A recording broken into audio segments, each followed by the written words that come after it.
c'est lui qui va les sauver. Alors que c'était simple de lui dire, monsieur l'ambassadeur, vous nous avez menti. S'ils ne savent pas le dire en anglais, j'espère que je vais bien prononcer l'anglais, you lead to use Master Ambassador. C'est-à-dire, monsieur l'ambassadeur, vous nous avez menti. Ils n'ont pas eu le courage de dire ça.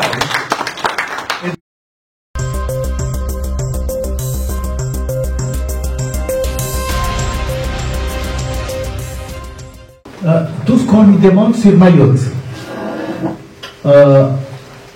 Donc là, il a signé un accord qui permet à la France officiellement d'expulser non seulement les autres Comoriens de Mayotte. Il autorise à la France d'installer un radar à l'île d'Anjouan pour contrôler les Kwassa-Kwassa.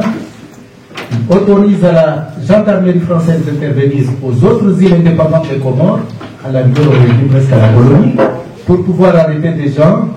Et il autorise, et même, avant c'était la police française qui connaît les Kwassa-Kwassa qui viennent des autres îles. Maintenant, Azali va plus loin.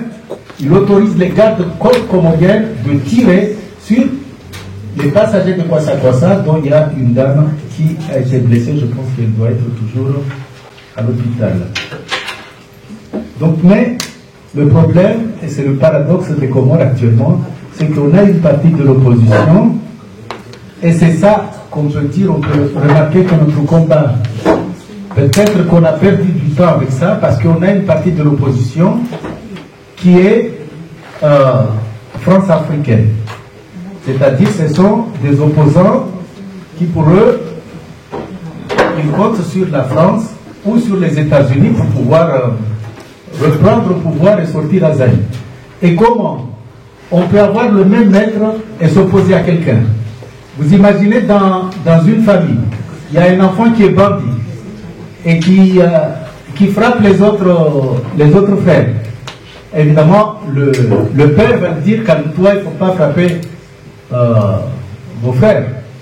Et en même temps, il va dire aux autres frères qu'il ne faut pas les provoquer parce que vous savez qu'il est neveu. En général, les parents, automatiquement, les enfants qui sont excités, on les dit comme ça. Donc les Comores, c'est comme ça se passe. Or, l'ambassadeur de France ou l'ambassadeur des États-Unis, ils peuvent le dire, voilà, vous participez aux élections, on va faire le tout pour contrôler, pour que ça se passe bien. Vous savez, il y a pas mal de candidats qui disaient qu'on va aux élections parce que l'ambassadeur américain nous a dit qu'il faut envoyer une équipe pour contrôler que tout se passe bien. Et donc ils sont allés, et en fait compte, le 14 janvier, on n'a pas vu ni l'ambassadeur des États-Unis, son siège est à Madagascar, ni évidemment l'ambassadeur de France, il avait gardé le silence. Et ça, le problème, c'est qu'il les a trompés. Et le problème, c'est que avec cette opposition, quand on est trompé, on est trahi. Même, il pensait, on n'en parle plus quand on entend parler de Nations Unies. Pour eux, les Nations Unies, qui va les sauver alors qu'ils ne savent pas que les Nations Unies et l'Union africaine, ce sont des instruments de la France-Afrique. Et l'ambassadeur des États-Unis, récemment, il est revenu.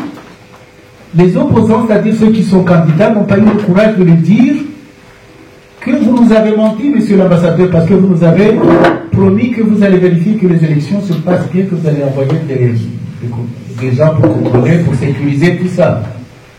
Mais il y a même le porte-parole enfin, de candidats qui disait c'est comme si c'est le Messie. Voilà l'ambassadeur des États-Unis qui arrive, il va convaincre Azali d'organiser de nouvelles élections. En gros, c'est lui qui va les sauver.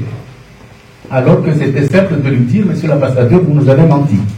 S'ils ne savent pas le dire en anglais, j'espère que je vais bien prononcer l'anglais, you lead to use Master Ambassador. C'est-à-dire, monsieur l'ambassadeur, vous nous avez menti. Ils n'ont pas eu le courage de dire ça.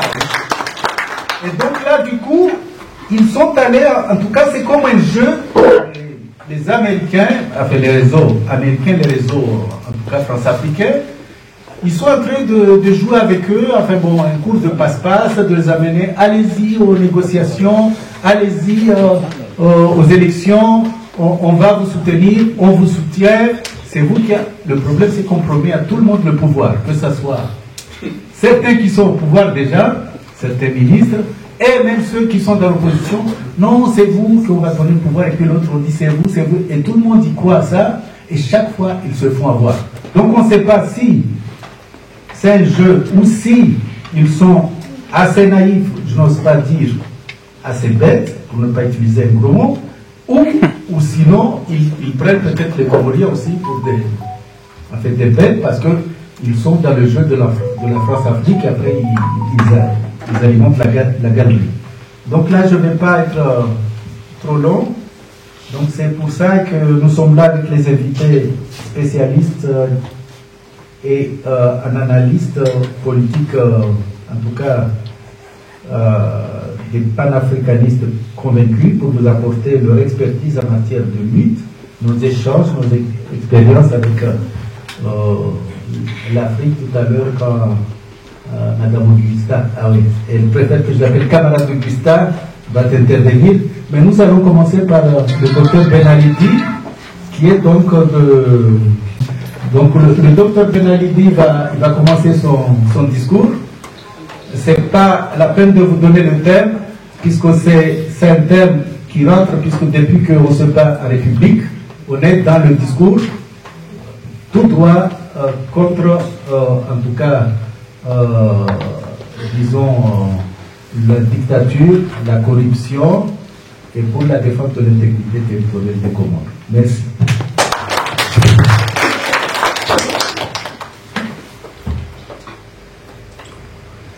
Messieurs, dames, bonjour. On m'a demandé de faire un discours sur Azali et sur aussi la France-Afrique, sa solution sur la France-Afrique. Mais pour comprendre Azali et sa gouvernance, il faut commencer par comprendre le fond de son idéologie. Ce fond se compose de 3 piliers. Le premier pilier, c'est que Azali n'aime pas les Comores. Il n'a aucune attache patriotique pour son pays. Il aime se servir de son pays pour des objectifs personnels. Mais il n'est pas prêt au moindre sacrifice pour lui. Ainsi, lorsque le pays était attaqué par des mercenaires, et alors qu'il était chef d'état-major, il n'a eu aucun scrupule à fuir la bataille sur le champ d'honneur et à se réfugier dans l'ambassade d'une puissance étrangère. Et lorsque les combats cessèrent, il n'eut aucune honte à revenir au camp militaire. Il trahit toujours le pays et la nation. Hier, un partisan avec les séparatistes enjoignés pour rester au pouvoir. Aujourd'hui, avec la question de Mayotte, toujours pour se pérenniser au pouvoir. Pendant la période de séparatisme, tout en disant combattre les séparatistes, il les soutenait financièrement et entretenait une complicité entre eux. Azali ne croit pas, le deuxième pilier, c'est que Azali ne croit pas à aucune valeur. Même les valeurs militaires comme la vaillance, l'honneur, le respect de l'engagement, contractés à l'acceptation du dernier sacrifice. Il n'a aucun respect pour le droit, la loi, les règlements et les usages, y compris les usages traditionnels. Ainsi, coup d'État militaire en 1999, coup d'État électoraux en 2002, 2019, 2024, coup d'État institutionnel avec la dissolution de la Cour constitutionnelle en 2017. Il n'y a rien de sacré pour lui, y compris la religion dont il fait une exploitation éhontée pour son maintien au pouvoir. Azali n'est habité par aucun sentiment humaniste. Il ne sait pas ce que c'est la valeur de l'homme. Ainsi, il promène le cadavre du soldat, paix à son âme, Apache, sur le capot d'un véhicule militaire dans Moroni. La vie de l'homme n'a aucune espèce de valeur pour lui. Azali n'a aucune foi en quoi que ce soit. Chers compatriotes, chers frères et sœurs de la résistance panafricaine, mesdames et messieurs les conférenciers, depuis le retour aux affaires en 2016 du colonel putschiste Assoumani Azali, après des élections très tendues où il menaçait publiquement d'égorger ses opposants, obtenant ainsi des résultats plus que contestables, notre pays a perdu une relative stabilité caractérisée par 15 années d'alternance démocratique à tous les niveaux, présidentiels, législatifs et municipaux. En effet, à travers des assises partisanes, un référendum constitutionnel organisé en 2018 et boycotté à plus de 80%, selon les observateurs de l'Union africaine, et davantage selon les observateurs nationaux. Notre archipel connaît donc une succession de mascarades et de hold-up électoraux sous un régime dictatorial, avec une quarantaine d'assassinats politico-militaires et justice aux ordres, caractérisés par la corruption généralisée et le recours à des tribunaux d'exception qui ne figurent point dans le cadre juridique et judiciaire du pays. Chers camarades, habitués depuis 1999 à l'accession au pouvoir par des putschs et à la gouvernance par la terreur, le colonel Azali Assoumani entend inviter la communauté internationale à assister à une investiture le 26 mai prochain pour légitimer son énième cirque électoral organisé en janvier 2024. À la veille de la fin des mandats du président, en exercice de l'organisation continentale plutôt, dont il prétendra publiquement qu'il ignorait combien cette mission coûterait cher à notre pays. Certes accueillant, mais aux ressources financières fort limitées. Telle une obsession dans un contexte d'épidémie mortelle du choléra qui a fait déjà plus de 150 morts, de surendettement à l'international sans aucune nouvelle infrastructure, visible en dehors d'un hôpital, dont le bâtiment est en construction depuis 8 ans et qui risque de devenir un mammouth ou un éléphant blanc pendant que des hôpitaux existants sont laissés à l'abandon. Dans un contexte de paupérisation croissante de la population privée en permanence d'eau potable et d'électricité, le Gozibi national, adepte du Gwanzima, ne se préoccupe que d'une cérémonie de légalisation internationale de sa dernière forfaiture, en dépit de toutes les formes d'illégalité citées, une fraude inégalée, au vu et au su des observateurs du village planétaire, dans lequel désormais nous évoluons tous, ainsi que malgré la contestation populaire, notamment d'une jeunesse sauvagement réprimée, dans le sang et les centaines d'emprisonnements dans des conditions inhumaines. En conséquence, après 5 ans de mobilisation et de manifestation, nous avons pris acte de la décision prise par le Front commun de force d'appeler le peuple à s'unir pour se débarrasser de cette dictature et d'informer l'opinion internationale quant à la ferme résolution de mettre en œuvre toutes les formes de résistance et de lutte en vue de la restauration de l'ordre constitutionnel issu de l'accord cadre de réconciliation nationale adopté le 17 février 2001 à Fomboni, Moélie. Un tel engagement, dont nous mesurons toutes les conséquences, résulte évidemment de l'entêtement du colonel Assoumani Azali, au mépris de toute expression dissonante et malheureusement aussi du fait que la communauté internationale semble croire que, dans sa désespérance, notre peuple si pacifique n'aurait que le choix de la résignation.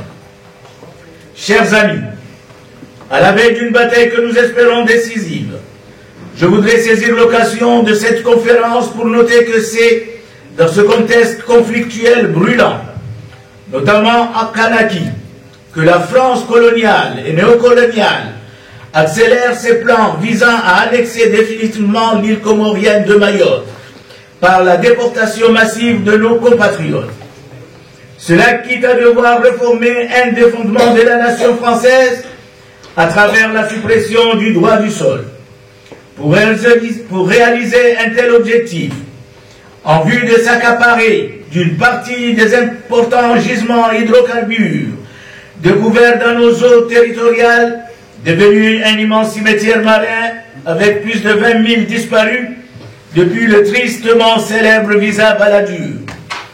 Le gouvernement Macron-Darmanin s'appuie sur le putschiste multirécidiviste, coupable de trahison nationale et toujours prêt à renouveler ses forfaitures pour espérer demeurer intérieurement au pouvoir avec sa famille et son clan. Nous appelons donc à tous les patriotes et les démocrates panafricains à faire de la bataille que nous engageons contre l'énième investiture illégale et illégitime du colonel Assoumani Azali, afin de préserver l'union des Comores, le canal de Mozambique et l'ensemble de l'océan Indien de toutes les visées mafieuses et maléfiques, pour redonner à notre peuple sa pleine souveraineté, en harmonie avec l'ensemble de la sous-région d'Afrique de l'Est, d'Afrique australe et de tout notre continent qui n'est pas d'avenir, mais d'abord par le présent de nos diverses populations, la jeunesse en particulier. Je vous remercie.